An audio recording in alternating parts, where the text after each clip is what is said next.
Yuletide marks in the snow. A frozen apartment floor in Fairbanks, Alaska. A perfect circle has been burned into the wood beneath a crooked Christmas tree. The edges are blackened, curling upward like scorched flesh. Salt crystals glitter in the pale morning light, scattered in patterns that almost look like writing. A man sits against the far wall. His name is Elias Moore. He is 29 years old. His hands won't stop shaking. On the floor beside him, an empty pill bottle. His grandmother's silver charm is gone. A small wooden box that held family dirt from Minnesota vanished. Outside his front door, in pristine snow, there are footprints. Small, barefoot. They trail 10 feet from the entrance and simply stop, as if whatever made them lifted into the air and disappeared. Elias doesn't remember everything about last night, but he remembers her smell, pine, iron, something sweetly rotten underneath. He remembers her name, Mara. This is his story, but it is not the only story, because Christmas in Alaska carries a different kind of silence, the kind that listens back.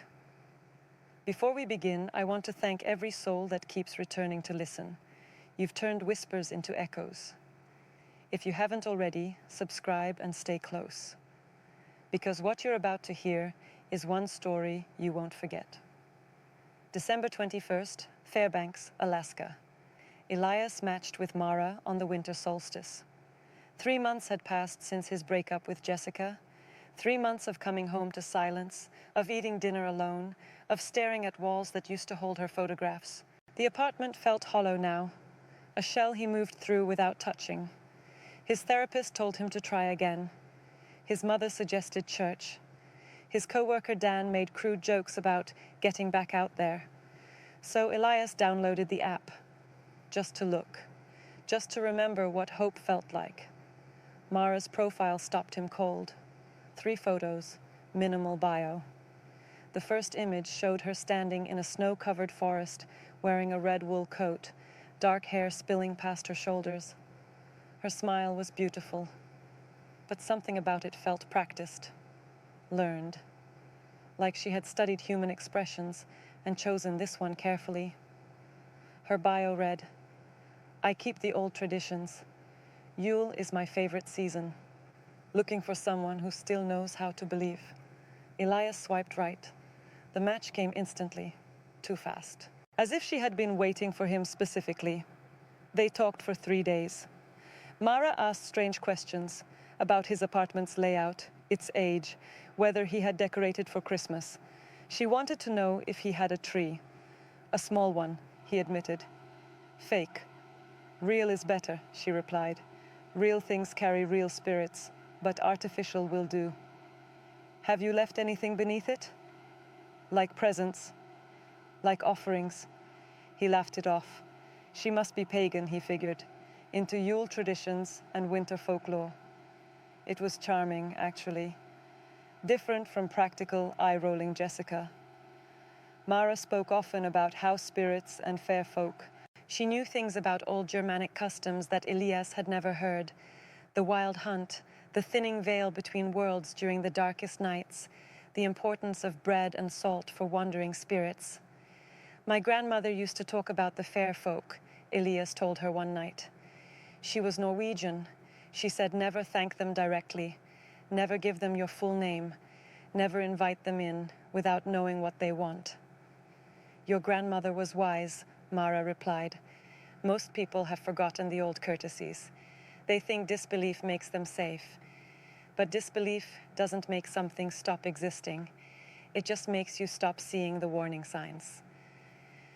On Christmas Eve, her message arrived. I want to see you tonight. I want to bless your tree. I'll bring wine. Every instinct told him to refuse. They hadn't even video chatted, but loneliness has a way of silencing instinct. Come by at 8, he wrote back. She arrived at 7:45. The knock was soft, almost soundless. When Elias opened the door, his breath caught in his throat. She was beautiful, more beautiful than her photos. Sharp cheekbones, pale skin, dark hair shimmering under the hallway lights. She wore the same red coat from her profile picture. And then the smell hit him. Pine needles. Sharp, fresh, overwhelming. Underneath that, something metallic. Iron, blood, and beneath everything else, sweetly rotten, like fruit left in summer heat, like flowers decomposing in still water. "May I come in?" Her voice hummed strangely, not quite speech, not quite song. Elias's grandmother's warnings screamed in his memory. Never invite them in without knowing what they want. But he had already said yes, days ago, through the app, through every message. "Sure," he heard himself say. "Come in." Mara crossed the threshold. The temperature dropped immediately. Not enough to see breath, but enough to notice. Enough to make Elias's skin prickle. She moved through his apartment like she owned it, touching walls, running fingers along door frames. She paused at his fake Christmas tree, head tilted, studying it with ancient eyes. "It will do," she murmured. She set down a bottle of wine, dark glass, no label, and produced 2 glasses from her coat. Elias was certain she hadn't been carrying glasses. "Drink with me," she said. "To Yule, to the longest night, to the things that wait in darkness." The wine was thick, sweet, with an aftertaste like plums, or something older, something fermented in cellars that predated modern winemaking. As Elias drank, Mara began circling the tree, whispering words he couldn't understand. The ornaments started spinning on their branches. There was no breeze. "What are you doing?" His voice sounded distant, muffled, wrong. "Opening a door," she whispered. "Just a small one, just enough for them to see through." "For who?" She didn't answer. Elias tried to stand. His body wouldn't respond. The wine had turned his blood to lead, his muscles to stone. He could only watch as Mara knelt beneath the tree and began whispering in a language older than words, sounds that scraped against reality like fingernails on glass. And then he saw them, small shapes, flickering at the edges of his vision, clustering around Mara like moths to flame. In the Christmas light's glow, he glimpsed them clearly. Tiny bodies no bigger than his hand. Wings like dried leaves. Faces almost human, but wrong. Too sharp, too hungry. One landed on his couch arm. It looked at him with eyes like drops of black oil. Its mouth opened, revealing teeth like pine needles, and it giggled, high, cruel, like a child pulling wings off insects. Mara rose. She was holding his grandmother's silver charm. "Thank you for your hospitality," she said. Her voice had changed, deeper, ancient. "The old courtesies are remembered here." She pressed her palm to the floor beneath the tree. The carpet smoked. When she lifted her hand, a perfect circle had been burned through to the wood, filled with glittering salt that seemed to glow from within. "When the sun returns," Mara whispered, "remember what you saw. Remember what waits, and never invite something in without knowing its true name." One of the small creatures fluttered down and kissed Elias's forehead. Its lips were ice. Its breath smelled like graves. Everything went black. Elias woke to morning light, his grandmother's charm gone, his medications gone, the wooden box of family dirt gone. And beneath the tree, a burned circle surrounded by salt patterns spelling words in languages that shouldn't exist. He stumbled to the front door. Outside, in fresh snow, barefoot prints led away from his apartment. Small, child-sized. They continued 10 feet, then vanished, as if whatever made them had simply stepped off the edge of the world. In the distance, faint but unmistakable, Elias heard bells. High-pitched, musical, getting closer. Elias Moore was not the first. 26 years earlier, in Anchorage, another door was tested. Another child learned what knocked after midnight. Part 2, The Caroler at the Door. December 24th, 1998, Anchorage, Alaska. Noah Feldman was 7 years old when he learned that some songs should never be answered. The house on Winterberry Lane had been quiet all day, the wrong kind of quiet. His mother was locked in her bedroom again, lost to grief over Grandma Ruth's diagnosis. Terminal, months, not years. Words that had collapsed his father's face like a dying star. His father was at the hospital tonight, staying with Grandma Ruth even on Christmas Eve. Before leaving, he had knelt before Noah. "You're the man of the house tonight. Take care of your sister." Noah's sister Lily was 4, too young to understand why Mama cried all the time. Noah put her to bed at 8, reading her favorite story twice until her eyes closed. Then he sat alone by the Christmas tree, watching lights blink, trying not to think about all the things that might go wrong. The power flickered at 11, brief at first, lights dimming, TV cutting out. Noah told himself it was the storm. The wind had been howling all night, throwing snow against windows like handfuls of sand. The second flicker lasted longer. 10 seconds of darkness, 15. The house held its breath. When lights returned, frost had appeared on the inside of the living room window. Noah stared. The heating was working. He could hear it humming. But frost was crawling across the glass in delicate patterns, spreading like white fire. He pressed his hand against it. The cold burned. Then the singing started. A woman's voice, clear and beautiful and wrong. Singing Silent Night in a key that made Noah's teeth ache. The melody was right. The words were right. But the voice sounded like a record played at wrong speed, stretched, distorted, belonging to nightmares. The singing stopped. 3 knocks. Soft. Patient. Noah didn't move. His father had told him never to open the door to strangers. The knocks came again, harder. Then a voice, honey-sweet and razor-sharp. "Little one, I know you're in there. I can smell your breath. I can hear your heart. Won't you open the door for a poor caroler lost in the storm?" Noah pressed himself against the couch, making himself small. "I have gifts," the voice continued. "Gifts for children who still believe. Silver bells and golden rings, toys that move on their own. Won't you let me in? It's so cold out here, so lonely." The temperature was dropping. Noah could see his breath now, pale clouds puffing with each exhale. Frost spread across all the windows. Through the icy haze on the door's glass panel, he saw a shape, tall, thin, wearing something red and green, a face pressed against the glass. Noah screamed. The face was almost human, pale as bone, lips painted Christmas red, eyes like 2 holes burned in paper. Her smile stretched too wide, revealing rows of teeth, too small, too sharp, too many.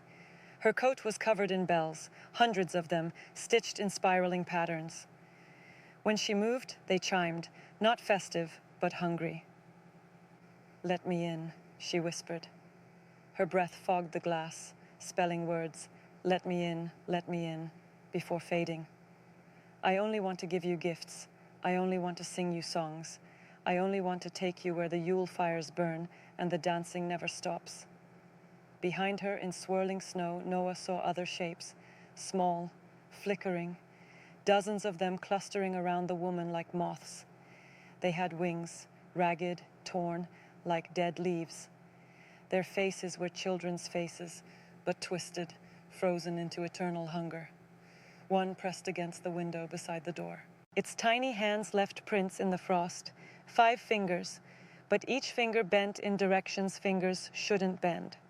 "Big brother," it whispered in a voice like cracking ice, "come play with us, come fly with us, come dance until your bones turn to dust." Noah remembered. Grandma Ruth's voice, thin and crackling, during Hanukkah. Stories about the old country, winter spirits that hated light and warmth, the power of ancient things to keep darkness away. "Light is life," she had said. "When the dark things come, when the cold things knock, light is life. Remember that, little Noah." Noah stood. His legs shook. His pajamas were soaked.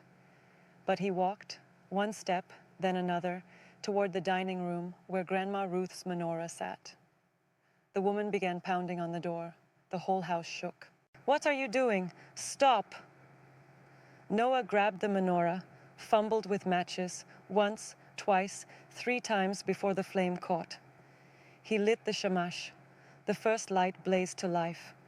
The pounding stopped. The woman's face pressed harder against the glass, eyes fixed on the small flame with something that might have been fear. "You can't," she whispered. "Those aren't your stories." Noah lit another candle. Another. 8 flames burning against the darkness. He tried to remember the prayer. The words were tangled with fear, but he spoke them anyway, haltingly, probably wrong, holding the menorah like a shield. "Baruch atah Adonai," the woman screamed. Not human. The sound of ice cracking, trees splitting in bitter cold, something ancient being denied. The small shapes scattered, wings beating frantically. The bells rang in discordant chaos. "This isn't over," she howled. "We have been here since before your kind crawled from mud." The frost receded, the temperature climbed, the candles burned steady. And then, silence. The porch was empty. Noah stood there for hours, holding the menorah, watching flames gutter and die. Sirens arrived minutes later. A neighbor had called about the screaming, but when police checked outside, the snow was untouched. No footprints, no car tracks, nothing. Nothing except a wreath lying on the porch, woven from twigs, dried berries, and small white curved things, teeth and bells, tiny silver bells tangled in the twigs, still ringing. Noah's father came home at dawn and burned the wreath in the backyard fire pit. But for years afterward, late at night when the wind was quiet, Noah still heard the bells, far away, but getting closer. Noah Feldman grew up to keep candles burning in every room. He never told anyone why. Some stories end, others wait. Part 3. The Yule Cabin in the Denali Pass. December 22nd, 2022, near Denali National Park. The listing said, "Old Alaskan charm," and warned guests not to disturb the forest offerings. Caleb Pierce found the cabin on a rental site for rustic getaways. The photos showed weathered wood nestled between evergreens, smoke curling from a stone chimney. "Perfect," his brother Rowan had said. "Exactly what we need." What they needed was complicated. Their mother had died in September. Fast, brutal, a stroke between one breath and the next. The funeral had been a blur. Afterward, Caleb and Rowan retreated to separate lives, separate griefs, barely speaking. The cabin was supposed to fix that. 3 days of snow, silence, reconnection. They arrived on the afternoon of December 22nd, the winter solstice. On the porch sat a shallow wooden bowl filled with milk, honey, and bread, the offerings mentioned in the listing. Rowan studied them with uneasy eyes, but said nothing. The first night was perfect. They cooked steaks, drank whiskey, told stories about their mother that made them laugh and cry. The fire crackled. For a few hours, Caleb remembered what having a brother felt like. Then the power flickered. Lights dimming, steadying, dimming again. The cabin ran on generators, unreliable during storms, the owner had warned. When lights returned, the room felt different, heavier, watching. "You feel that?" Rowan whispered. Caleb nodded. They went to bed early. The second night, someone knocked. 3 soft taps after midnight. Patient, deliberate. Caleb woke instantly, heart hammering. The knocking came again. He crept into the main room. Rowan was already there, staring at the door. Together, they approached. Caleb steeled himself and pulled it open. The porch was empty, but beyond the railing, in the forest, lantern lights drifted between trees, floating, bobbing, moving where no people should be walking. The offering bowl was empty. In its place sat a small bundle of twigs woven into a shape like a crooked star. Caleb threw the bundle into the snow and slammed the door. They didn't sleep. On the 3rd day, Evan appeared. Caleb was outside splitting wood when he noticed the man standing 10 feet away. Older, maybe 50, weathered face, eyes the color of frozen lakes. "Nice form," the man said. "I'm Evan. I watch the land around here. Make sure cabins don't burn down, tourists don't wander off." "Margaret didn't mention a caretaker," Caleb said slowly. "She likes to keep it quiet." Evan smiled, teeth slightly too white, too even. "Strange things happen here during solstice. Old energy. The land remembers things people have forgotten." He touched his cap, turned, and walked into the forest. Within seconds, the snow had swallowed him.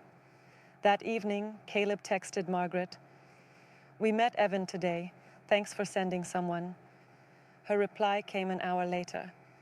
"There is no Evan. My caretaker is Susan, and she's in Anchorage." "Who did you talk to?" The brothers stared at the message. "We should leave," Rowan said. "It's a 3-hour drive in a blizzard." "I don't care." But they didn't leave. The storm had worsened, visibility near zero. Better to wait until dawn. The final night began quietly. Every candle they could find burned around them. The fire roared high. They played poker without keeping score. The laughter started at midnight. It came from everywhere.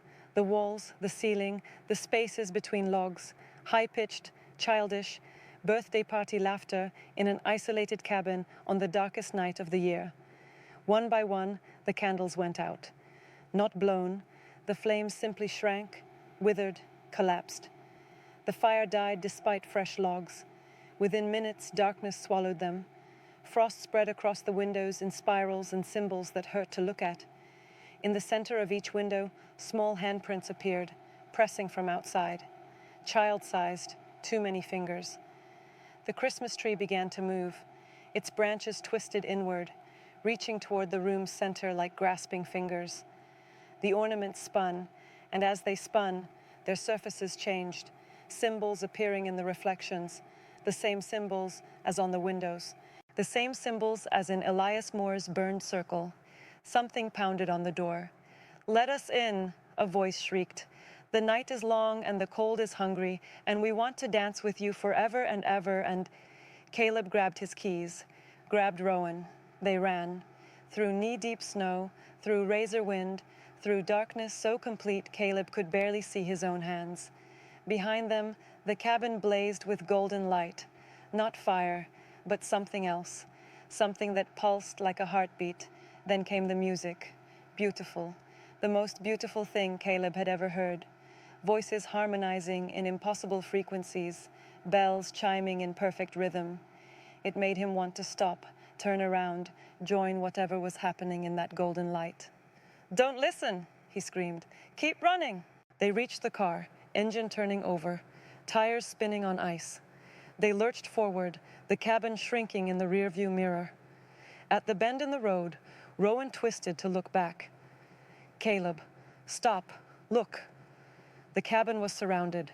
Figures danced in the snow, dozens, maybe hundreds, spiraling, flickering in and out of visibility. Some were small, child-sized, with ragged wings. Others were impossibly tall, with antlers scraping the sky and eyes like dying stars. They were glowing faintly gold, and they were bowing toward the cabin, toward something inside. As Caleb watched, one figure turned. Evan, or something wearing Evan's face, smiling with Evan's teeth, lifting a hand in a wave that might have been greeting or farewell. Then snow closed in, and the figures vanished. The brothers drove through the night. They didn't stop until Anchorage, until lights and people and noise surrounded them. They checked into a hotel. They didn't sleep. In the morning, Caleb called Margaret. "The cabin," he said. "Is it still standing?" Silence. Then, carefully, "The cabin is fine. A little messy. Looks like guests left in a hurry. But fine."